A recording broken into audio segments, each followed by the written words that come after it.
Insightful book, it is our privilege to invite Professor Rajkumar Jain, an eminent authority in the field of philosophy, to share his reflections on this profound work. Please bring your hands together for Professor Jain.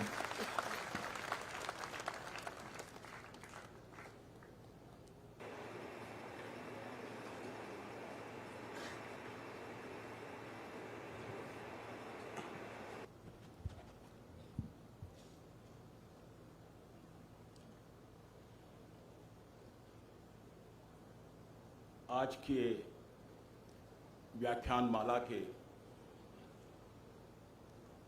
मुख्य वक्ता हमारे अजीज आरिफ मोहम्मद खान साहब और इस hall में उपस्थित हमारे शिक्षकगण और प्यारे विद्यार्थियों, आईटीएम यूनिवर्सिटी के इतिहास में आज दो नए आयाम जुड़ने जा रहे हैं। डॉक्टर राम मनोहर लोहिया व्याख्यानमाला जो आपकी यूनिवर्सिटी मुसलसल पिछले 9 सालों से आयोजित करती जा रही है, उसमें आज एक ऐसे उद्भट विद्वान का, हमारे आरिफ भाई को जब आप सुनेंगे तब उसका आप अंदाजा लगाएंगे। और दूसरा मुख्य आयाम जो आज आपके इतिहास के साथ जुड़ने जा रहा है, वह आचार्य जी द्वारा डॉक्टर लोहिया को पर केंद्रित कर लोहिया मानव सामीप्य का दर्शन पुस्तक का लोकार्पण आज आपकी यूनिवर्सिटी में हो रहा है। डॉक्टर दौलत सिंह ने डॉक्टर लोहिया के संदर्भ में कई बिंदुओं को छुआ, उसका जिक्र किया। मैं भी 2-3-4 बातें बताना जरूर चाहूंगा। स्वतंत्रता संग्राम के योद्धा हीरालाल लोहिया के सुपुत्र, जो खुद जेल में रहते आजादी की जंग में, बाप और बेटे दोनों एक समय में आजादी की जंग में हिंदुस्तान की जेलों में बंद रहे थे। 19 वर्ष की उम्र में लोहिया ने, जिस समय ब्रिटिश बरतानिया हुकूमत का राज हिंदुस्तान पर था, उसकी मुखालफत करते हुए डॉक्टर लोहिया जेल में गए। उनको पढ़ने के लिए इंग्लैंड भेजा गया, मगर डॉक्टर लोहिया ने इंग्लैंड में पढ़ने से मना कर दिया। उनका कहना था, अंग्रेजों की गुलामी और उनकी तालीम मुझे कबूल नहीं। डॉक्टर लोहिया इंग्लैंड न जाकर जर्मन में पढ़ने के लिए चले गए। जर्मनी के होमबोल्ट यूनिवर्सिटी में शूमाकर जैसे विश्व प्रसिद्ध विद्वान उस समय वहां पर शिक्षक थे। डॉक्टर लोहिया ने कहा कि मैं यहां पर पढ़ने के लिए आया हूं, पीएचडी करने आया हूं।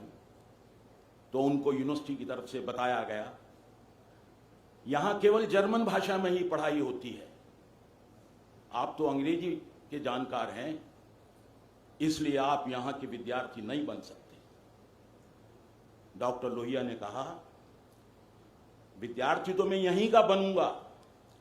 और उन्होंने कहा, 6 महीने के बाद मैं जर्मन भाषा सीखकर फिर आकर यहां पर अपनी पढ़ाई को शुरू करूंगा। 4 महीने बाद डॉक्टर लोहिया जर्मन भाषा सीखकर यूनिवर्सिटी में पहुंचते हैं और अपने प्रोफेसर से जब जर्मन में बातचीत करते हैं तो दंग रह जाते हैं। लोहिया जर्मनी से पीएचडी की उपाधि लेकर आते हैं। हिंदुस्तान में आजादी की जंग जारी थी। हिंदुस्तान की जंग में लोहिया शामिल होते हैं। पंडित जवाहरलाल नेहरू गुलाम मुल्क में कांग्रेस पार्टी के ऑल इंडिया अध्यक्ष थे। वो लोहिया की प्रतिभा से वाकिफ थे।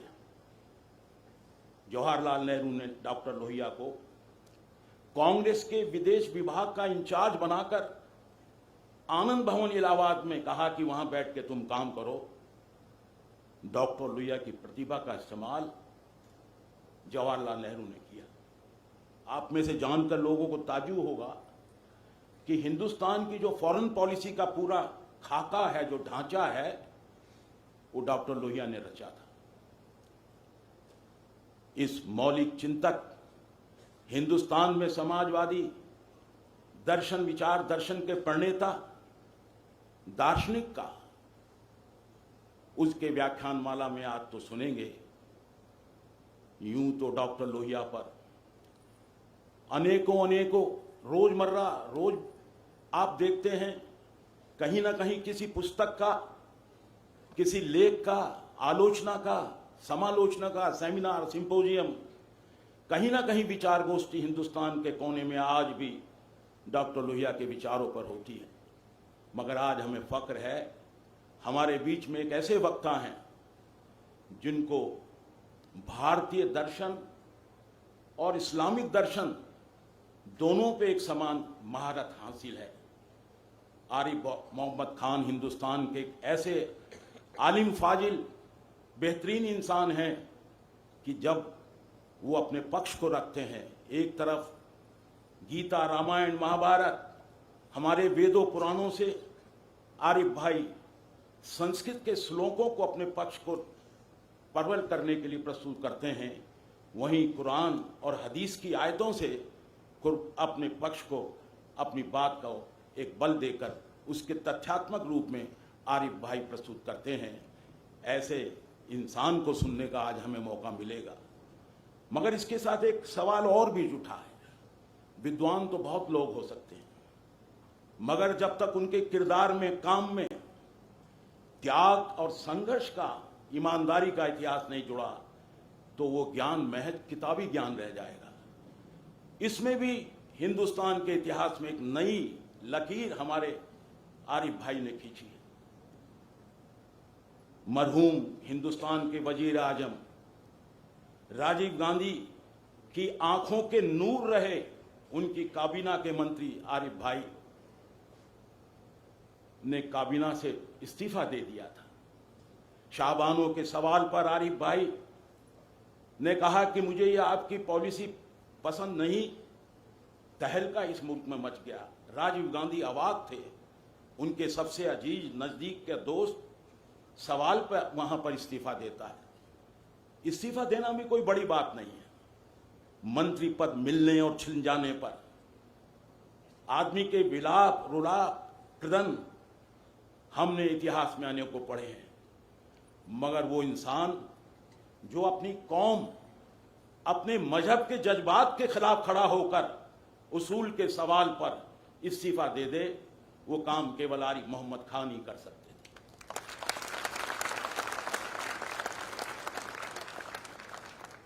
आज का दूसरा आयाम आचार्य जी की पुस्तक, नंदकिशोर आचार्य जी की पुस्तक, उसका विमोचन है। यूं तो हिंदुस्तान में जितना साहित्य, जितने लेख डॉक्टर लोहिया पे लिखे गए हैं, लिखे जा रहे हैं, बहुत कम ऐसे राजनीतिक और राजनेता हैं जिनके ऊपर लिखा जा रहा है। 9 वॉल्यूम में हिंदी और अंग्रेजी में डॉक्टर लोहिया के भाषणों का संकलन, वो तो अपनी जगह है ही है। मगर जैसा कि आचार्य जी ने बताया था कि उसके अंदर केवल राजनीतिक दर्शन का, संघर्षों का, त्याग का इतिहास उसके अंदर शामिल है। लोहिया एक राजनीतिक नहीं, एक दार्शनिक थे। जीवन के, मानव जीवन का कोई पक्ष ऐसा नहीं है था जिसके ऊपर लोहिया ने अपनी दिव्य दृष्टि ना दी हो, ना लिखा हो।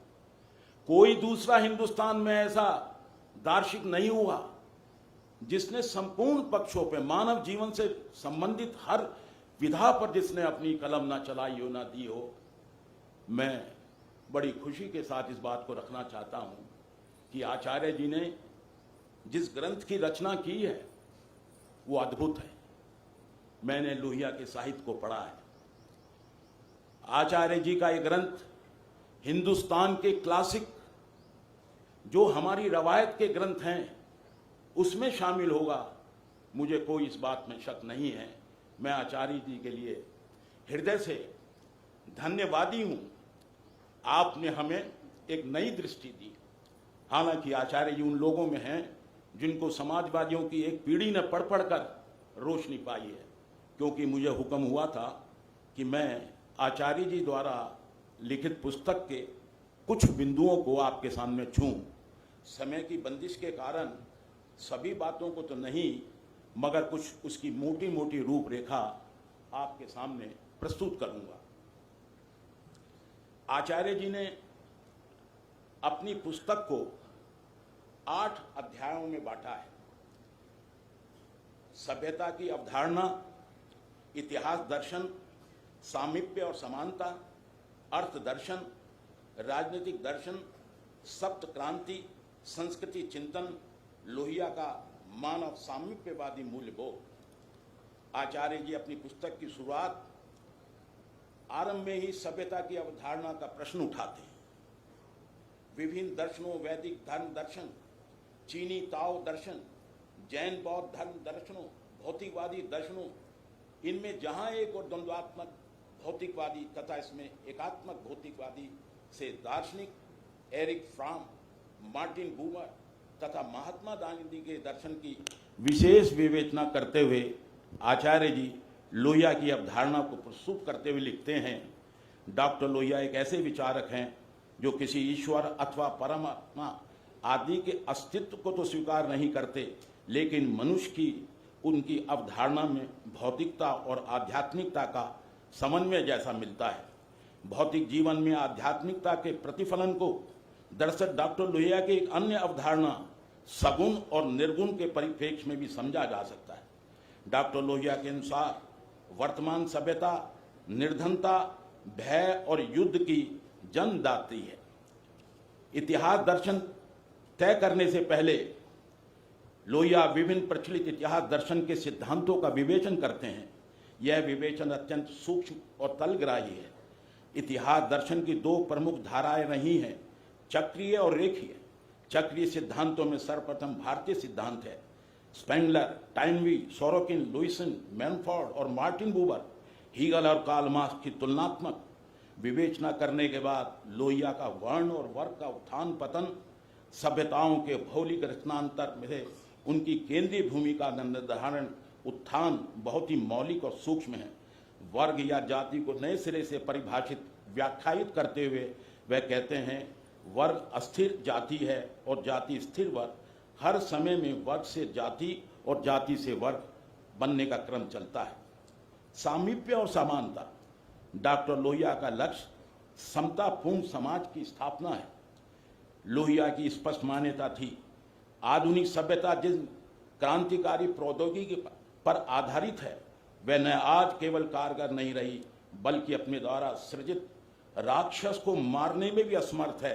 और वह राक्षस है बढ़ते उत्पादन और जीवन स्तर को कभी खत्म न हो सकने वाली भूख से उत्पन्न तनाव और सामान्य खोखलापन असहनीय होता जा रहा है। T.S. इलियट की कविता होलोमैन की याद आती है, we are the whole man, we are the stuff man. हम अंदर से खोखले हैं क्योंकि हमारे अंतस को वस्तुओं से भर दिया गया है। लोहिया की सप्त क्रांति की अवधारणा असत्य अर्थात अन्याय के विविध रूपों को मिटाकर एक सत्यनिष्ठ मानव समाज की स्थापना का स्वप्न है। इसलिए उनका साधन भी सत्याग्रह ही हो सकता है, अपने प्रतिकारात्मक और रचनात्मक दोनों रूप में। आज मनुष्य सब प्रकार के अन्यायों के विरुद्ध संघर्ष कर रहा है। गरीबी और अमीरी की विषमता कई प्रकार के अन्यायों की जड़ में रहती है। गैर बराबरी केवल व्यक्तियों में नहीं, राष्ट्रीय और अंतर्राष्ट्रीय स्तर पर पहचानते हुए प्रमुख देशों और दबे देशों की ओर ध्यान आकर्षित करते हैं। अंतर्राष्ट्रीय व्यापार में अमीर देशों की द्वारा की जा रही लूट का मौलिक विश्लेषण करते हैं। अन्याय का एक रूप जाति के सामाजिक स्तरीकरण से है। रंग के आधार पर भी दुनिया में बहुत गैर बराबरी है। अन्याय का एक और कारण हथियार है। निजी जीवन में राज्य, संगठन, गिरोह, समाज का हस्तक्षेप। लोहिया का दृढ़ विचार है कि नई दुनिया के लिए पूंजीवाद और साम्यवाद दोनों से आगे जाना होगा।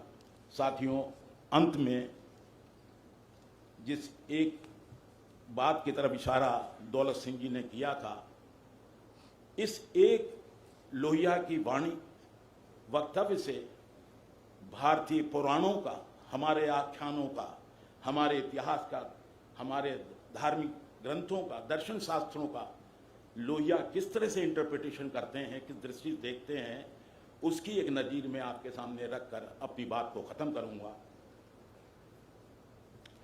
राम, कृष्ण और शिव की व्याख्या करते हुए डॉक्टर लोहिया उन्हें भारत में पूर्णता के 3 महान स्वप्न कहते हैं। यद्यपि पूर्णता का प्रत्येक का रास्ता अलग है, किंतु हैं वे सब पूर्ण। राम की पूर्णता मर्यादित व्यक्तित्व में है, कृष्ण की उन्मुक्त या संपूर्ण व्यक्तित्व में, शिव की असीमित व्यक्तित्व में, लेकिन हर एक पूर्ण है। लेकिन इस व्याख्या के साथ वे राम और कृष्ण को भारत में एकता का संस्थापक भी मानते हैं।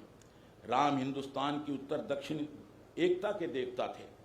कृष्ण पश्चिम पूर्व एकता को, राम और कृष्ण के अनेकों और गुण थे, लेकिन एकीकरण के गुण से बढ़कर किसी का महात्म नहीं है। अन्य धर्मों के बारे में भी उनका लगभग यही निष्कर्ष है, और इसलिए वे मानते हैं धर्म और राजनीति के दायरे में अलग होते हुए भी दोनों की जड़ें एक हैं।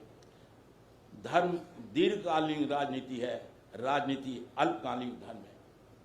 आज की इस राजनीतिक वातावरण में सबसे बड़ा डिस्कोर्स विमर्श धर्म और राजनीति है। लोहिया की एक पंक्ति को मैं फिर पुनः दोहराना चाहता हूं। सारा आज की राजनीतिक दृश्य को किस तरह से लोहिया के एक वाक्य से समझा जा सकता है।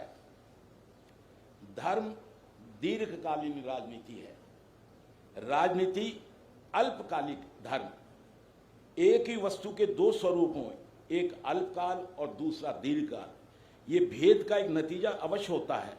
लंबान में काल शांत है, अल्प में काल रुद्र है। दोनों का तात्पर्य एक है।